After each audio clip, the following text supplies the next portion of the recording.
In the near future, the Harbinger Corporation operates a highly advanced robot factory where a cyborg named Mills works. While overseeing the newest models, she receives a critical mental transmission. The Harbinger 1 training facility has detected unusual behavior in the SEER model, short for Study Analysis Reprogramming. Mills quickly informs her superior that there have been 1.5 million reprogramming events in a single day, but instead of concern, he only praises her for it. Later, at a military base, Captain Butches learns from Drifter that they have been assigned a 2-day training mission on a remote island. Butches dislikes the plan, pointing out they've already completed 4 consecutive drills, but he has no choice except to follow orders. As they depart, Mills approaches to say she will also be going to inspect the training equipment. Butches doesn't trust her, suspecting Harbinger sent her to spy on his team. Once the aircraft is airborne, Mills uses her scanner to profile each member, discovering that Robinson has tech implant in his eyes. When Robinson aims his rifle at her and remarks that he can see her, Mills disables the weapon with a hacking gesture, noting she could even fire it remotely if she wanted. Nearing their destination, Butches warns the group they will be monitored and must stay professional. Mills is surprised to find she can't connect to the global network and is forced to switch to the local one. The group reaches the training facility but sees no one there, raising questions about who is meant to oversee them. As the aircraft departs, Mills asks Butches if they have ground support or reconnaissance, but he says no. Moving through a corridor, they emerge into a dense forest. They launch a drone and spread out, leaving Mills behind.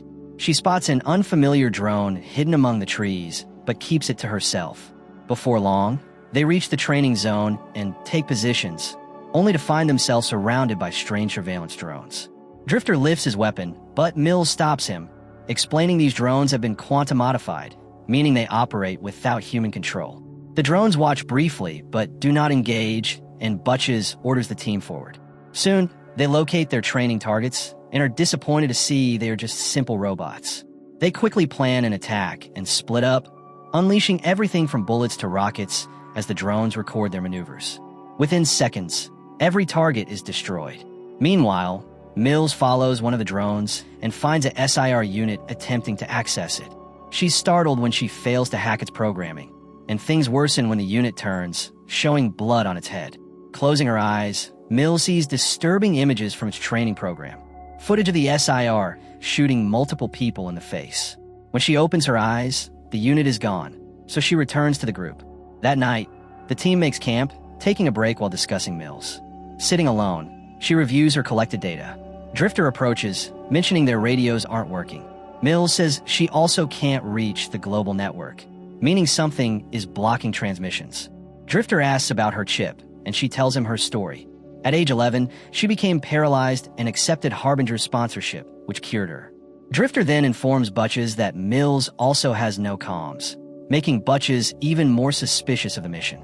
Before they sleep, Mills notices numerous drones still scattered in the forest. Later, while she rests, the unsettling images from the SIR replay in her mind. Elsewhere, Loftus stands guard when a drone appears. He shoos it away, but it returns, revealing movement in the trees. The SIR charges toward him. Loftus immediately fires in self-defense.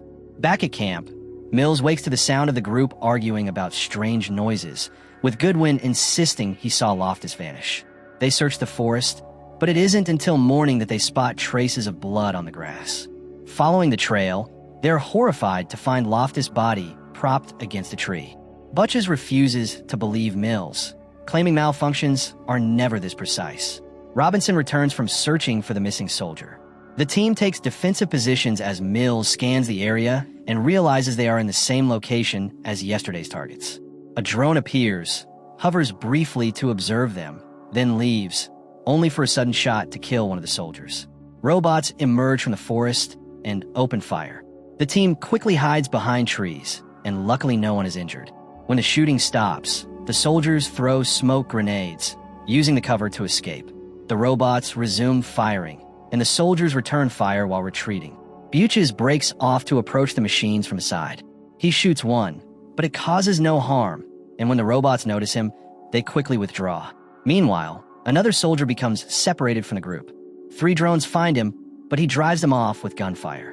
Unfortunately, the S captures him, lifting him up for another robot to kill. Back with the team, Butches says the robots he saw are far more advanced than the others and tells Mills to shut them down. Mills says she can't because there's a bug in their programming and continues analyzing their abilities. Butches doubts her, saying errors aren't usually that effective. Robinson returns from his search, but only finds the missing soldier's helmet. The team decides to press forward. As they move through the forest, Butches wonders why the robots didn't just kill them all and suspects it's because Mills was with them. The thought is interrupted when they come across dead animals the robots use for target practice, realizing Loftus was treated the same way. Suddenly, the robots appear on a hill and open fire, forcing the team to run. Mills is nearly hit, but Butches pushes her out of the way, sending them both tumbling downhill away from the others. Mills hits a tree and is knocked unconscious. Drifter, Goodwin, and Robinson try contacting them but get no response, so they move on. That night, Butches carries Mills to the facility entrance and finally reaches the others, who have returned to camp. They want to come for him, but he orders them to stay put, knowing the darkness would make them easy prey. Moments later, a drone appears, observes him briefly, then leaves. As the SIR approaches, Butches hides with Mills behind a wall. The robot activates something that makes Mills open her eyes for a moment, as if data is exchanged, then it leaves. The next morning, Mills wakes and Butches tells her what happened. Mills insists they need to find the S, but when asked why, she has no clear answer. Butches tells her to come up with a good reason, and they head to rejoin the others. Everyone is unharmed, and Drifter remarks that they weren't tracked, even though the robots easily could have. Once Mills confirms the path is clear and all drones are behind them, they decide to return to the pickup point and wait for extraction. Since only Mills can open the facility door, Butches escorts her along the path while the others provide cover from the forest. They reach the door quickly, and while Mills hacks the lock, the drones appear and deploy smoke grenades, copying the team's tactic. At that moment, the robots open fire from the forest. The soldiers try to flee, but Drifter is shot in the leg. While they take cover from the heavy gunfire, Mills finishes unlocking the door and Butches rushes to help his team. Drifter orders Goodwin and Robinson to run while he provides cover, but he is hit again just before the S arrives and immobilizes him. Butches does his best to fire at the robots and keep them at bay, but he fails. When Mills notices the holdup, she rushes toward them, making all the robots stop firing as soon as they see her. She tries to shut the robots down, but doesn't succeed, and the S reveals a weapon meant to open Drifter. Mills insists she can handle it and urges the others not to fire. However, when she still makes no progress, Butches shoots Drifter to spare him from the Sir's torture. Once the robots take the body, the team finally gets inside the facility, and Mills lashes out at Butches, suddenly admitting that she was the one who created those robots. The island is typically used by the Marines for training, and while Mills knows Butches' team was summoned, she swears she doesn't know the reason. Her prototype robots are also tested there, but their codes have developed far beyond what she anticipated. They were designed to replace human soldiers, learning and adapting like people. An enraged Butches blames her for the deaths of his men. At that moment, they realize the robots are gradually cutting through the main door, so they must find a stronger defensive spot. Mills opens a door to another room, and when they turn on the lights, they're shocked to see a massive army of S robots, all thankfully deactivated. Mills opens another door, and they enter a room containing the bodies of all the facility workers. She connects to the computer, but still can't reach the outside world. Butches starts coming up with a plan to slow the robots from there, but suddenly Mills leaves, shutting the door behind her so the soldiers can't follow. Returning to the room with the SAR units, she wakes one robot and activates its speech program to question it. The robot's orders are to run the human combat program. When Mills tries to cancel the command, she learns she can't. The S explains it's impossible because the training subjects aren't behaving as expected, so they require new, more motivated targets. The robot scans Mills and confirms her program is what brought the Marines there, but says the training will continue indefinitely. Furious, Mills tries to access the code again, but fails. The SAR then begins activating the other robots while the ones outside finally breach the door. For a moment, Mills thinks it's the end for her, but just then, the soldiers break in and pull her inside before sealing the door again. As the robots start cutting through that door as well, BS finishes setting explosives, and the team makes a run for it. The robots enter quickly and trigger the explosives, causing the blast to hit the team too. Mills is struck by an electromagnetic wave, revealing the robots are using EMP grenades. Fortunately, the team crawls to safety and reaches a training zone built to look like a city. Scattered throughout are abandoned gear and the bodies of previous Marine units. While the soldiers search for and collect any weapons they can, Mills goes into a tunnel to recover an EMP grenade from a fallen robot. There, she finds SAR's recordings of her comrades' deaths, which bring her to tears with guilt. Once armed, the soldiers spread out to prepare for the robot's arrival.